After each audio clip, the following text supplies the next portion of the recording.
Well, hello everybody, and welcome back to Divine Rebel Readings. My name is Racey, and I will be doing your readings today.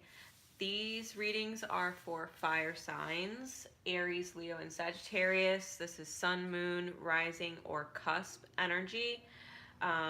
Also, Mars is divine masculine and Venus is divine feminine if you're looking for those kinds of energies as well. Okay. And I just want to get this started right away, and I'll do a little bit at the end on some things that I have going on.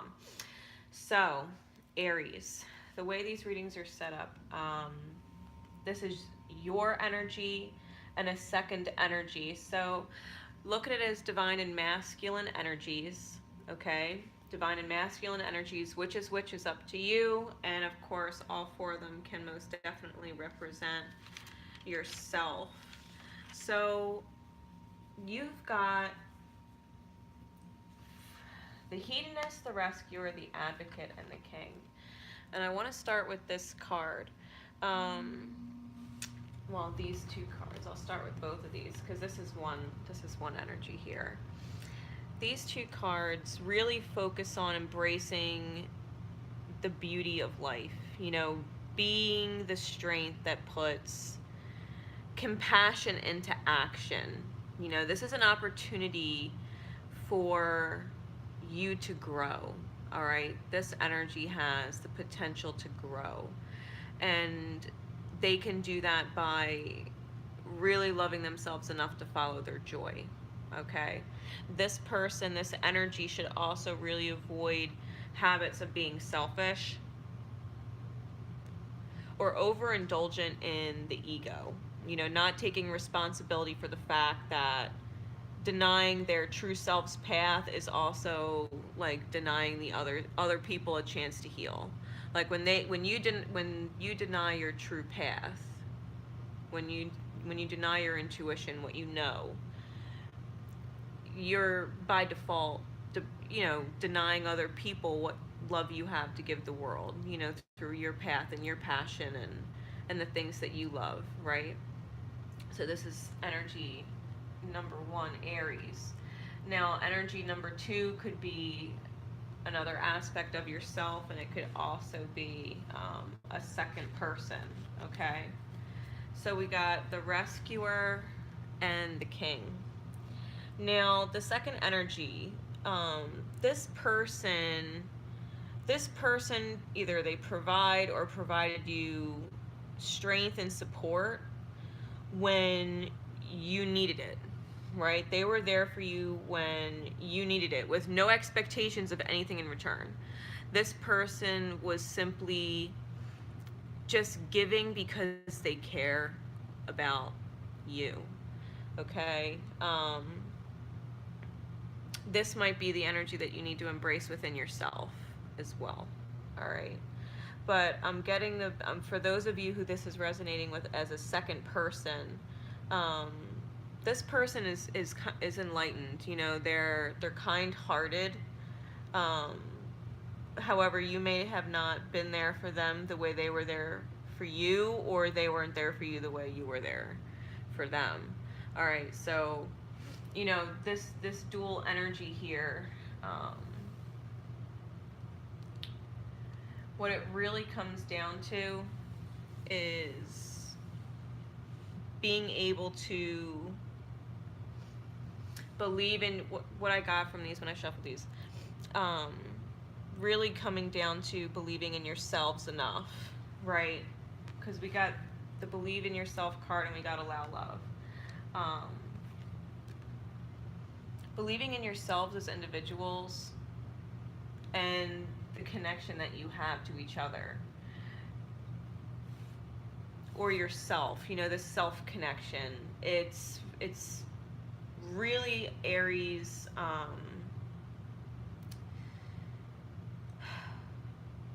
This is about you both being able to commit in an unconditionally loving way within yourselves.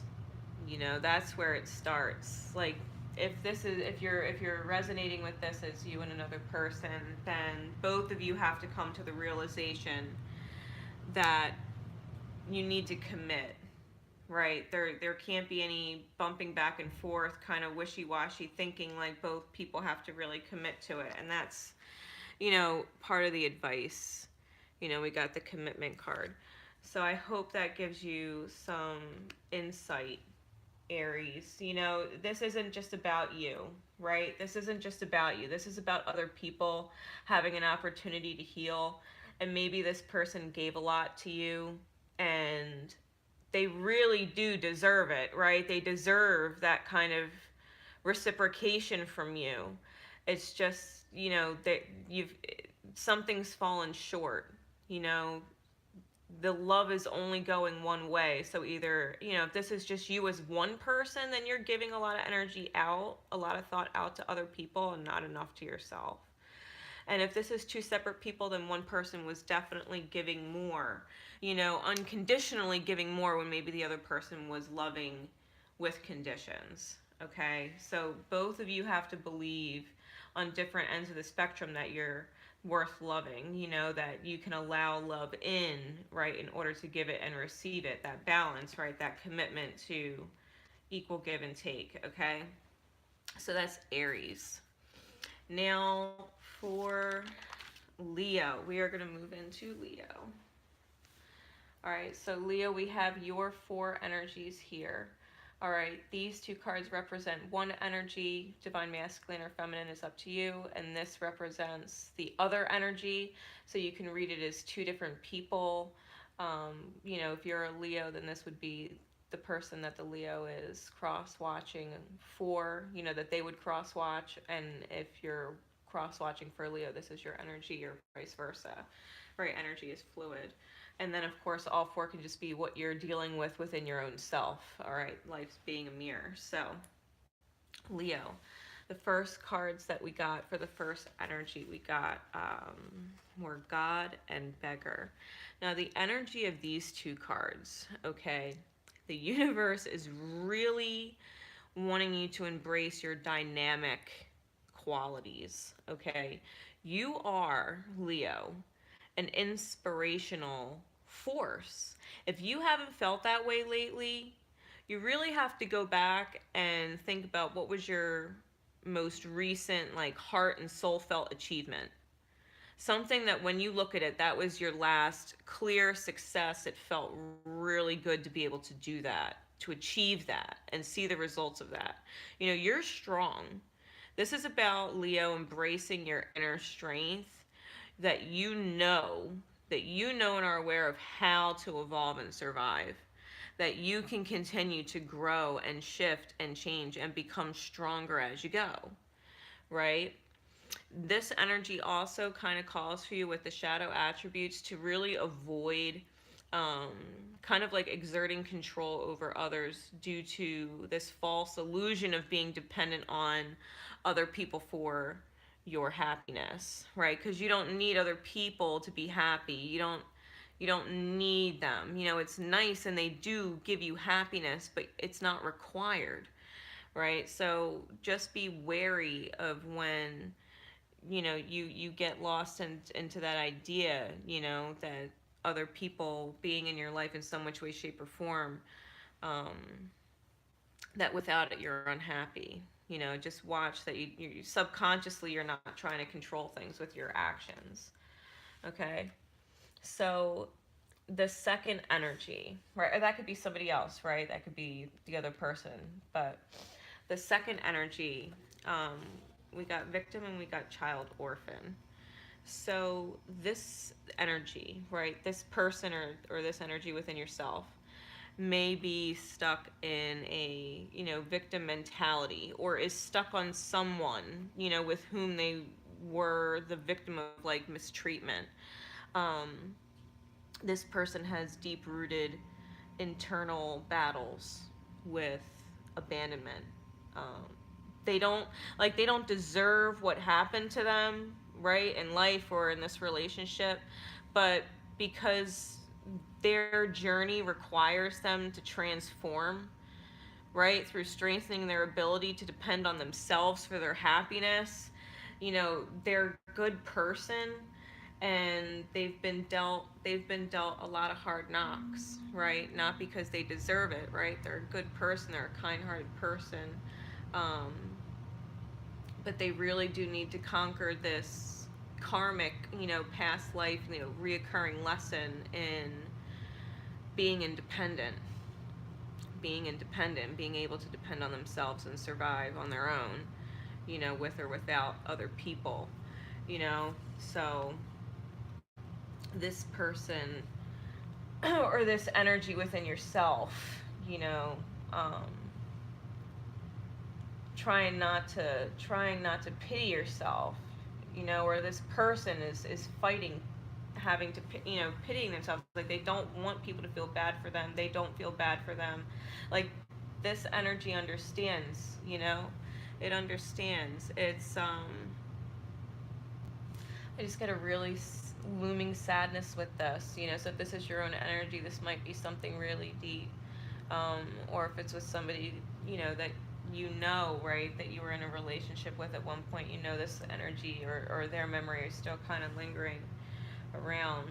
Um, what this comes down to with the expression and release, uh, if these are two different people, they really do need to have a sit down heart to heart conversation and kind of relax and sleep on it. You know what I mean? Like, get either some kind of closure or some kind of movement, you know, and kind of remember just what I'm feeling like. There's only one you. There's only one you. To them and them to you, like, and with yourself, like, and you're important. This is about being in your truth, right? Expressing your truth to yourself and allowing that expression of truth manifest in your relationships with others harmoniously just on its own. You know, there's a certain amount of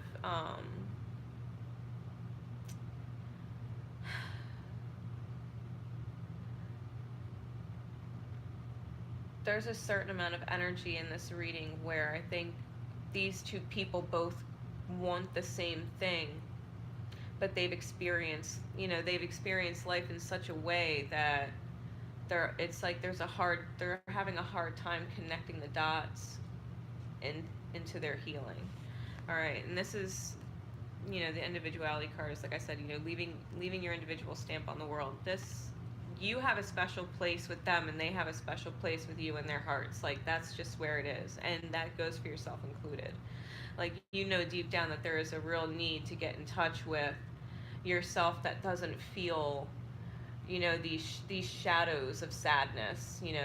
Leo, sadness doesn't suit you, it's not your color. Okay, so Leo, I hope that gives you some insight and helps you out moving forward.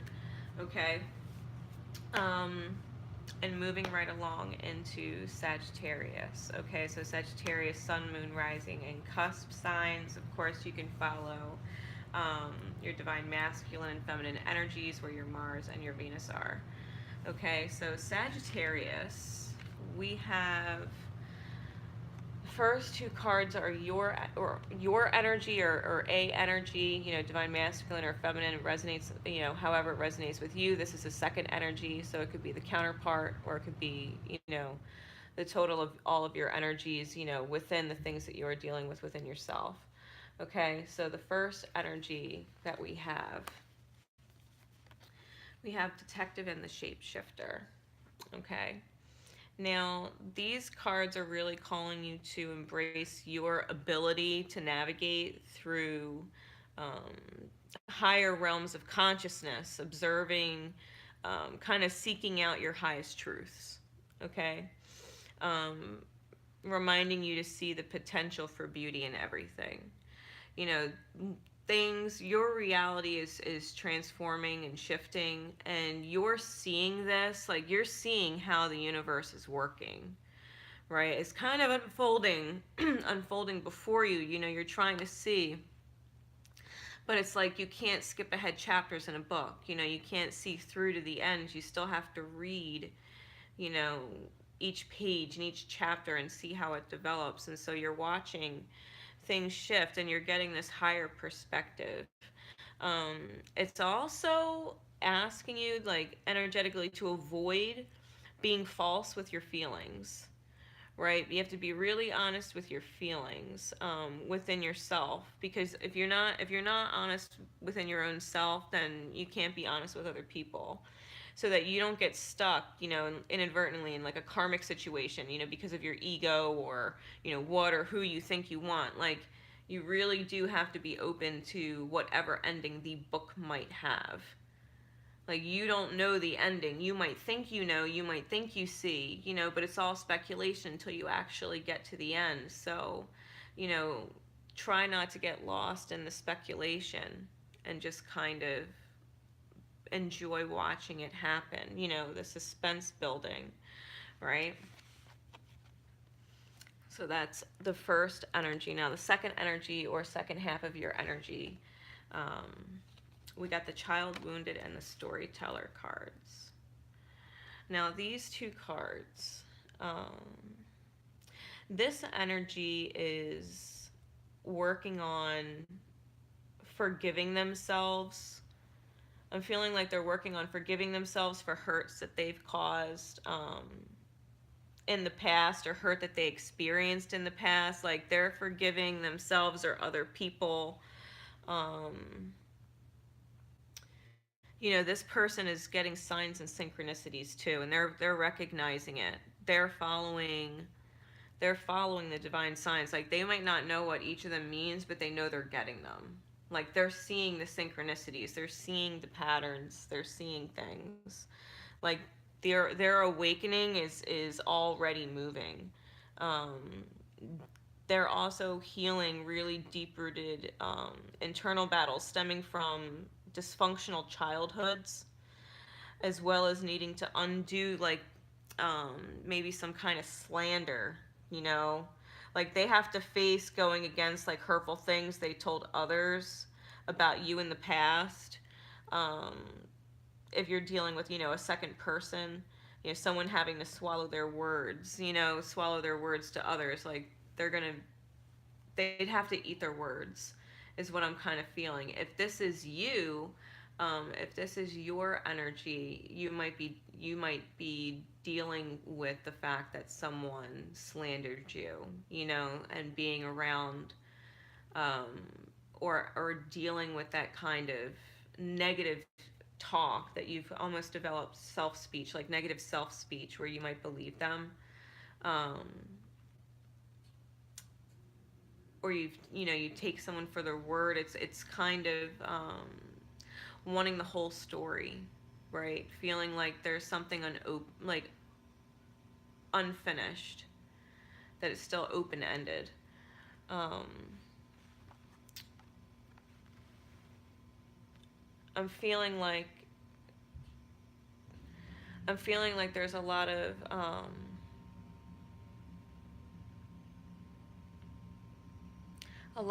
just in, like, future energies. I just feel like there's a lot of joy coming to this person.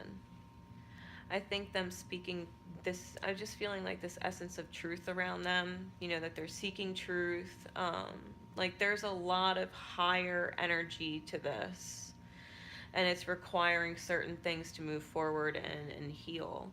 And when it comes down, to the last two cards, we have acceptance and you are safe. And what it comes down to is, like, these two, or you yourself, need to understand and fully accept that either your connection, if you're two people between each other, your connection is safe and divinely protected, or if it's you as an individual, you need to understand that you are safe in accepting yourself wholly and fully. It doesn't matter what the past was, right? It doesn't matter. What matters is this expansion. What matters is this expansive energy, the new story that you're telling yourself, right? Positive reinforcement, positive self-speech. When you talk about your history and where what you've experienced, it's in a positive light. There's no victimhood, no that wounded energy where you're blaming things on your past, you know, like I am the way I am because this is how I grew up, you know, this is what my living situation, you know, or whatever. You know, you're moving on from all of these childhood issues and telling yourself a new story. And I think that's the big energy here, because at the end of the day, whether it's within yourself or with this other person, either way, it's your purpose. It's a part of your purpose. You falling in love with your development and your growth, it's leading you to your purpose. This is your divine life purpose. And if this is between you and another person, please understand that this person is your divine purpose. Being with them, healing with them, learning through your experiences with them, this is all a part of, this is all divinely guided. Please accept, right? This is all divinely guided and divinely protected. Like, this healing journey is exactly as it is for a reason. Okay? So if anybody would like more insight with an extended reading, you can reach out to me on Facebook at Divine Rebel Readings and ask me about my new subscriptions for Zodiac groups. I know most YouTubers use Vimeo, and usually it's about like $4.99 for like the extended readings. But with my subscriptions, you can get weekly extended readings for as little as $5 for the whole month. When you sign up before the new year. So, you know, plus you get to be interactive with me, you know, you know, which is kind of awesome. You know, Vimeo doesn't do that, you know, so you get weekly readings for the whole month, and it's the same price as one of their extended. So I hope you check it out. I hope you don't miss it. Until next time, love each other, and most importantly, love yourselves. Bye, everybody.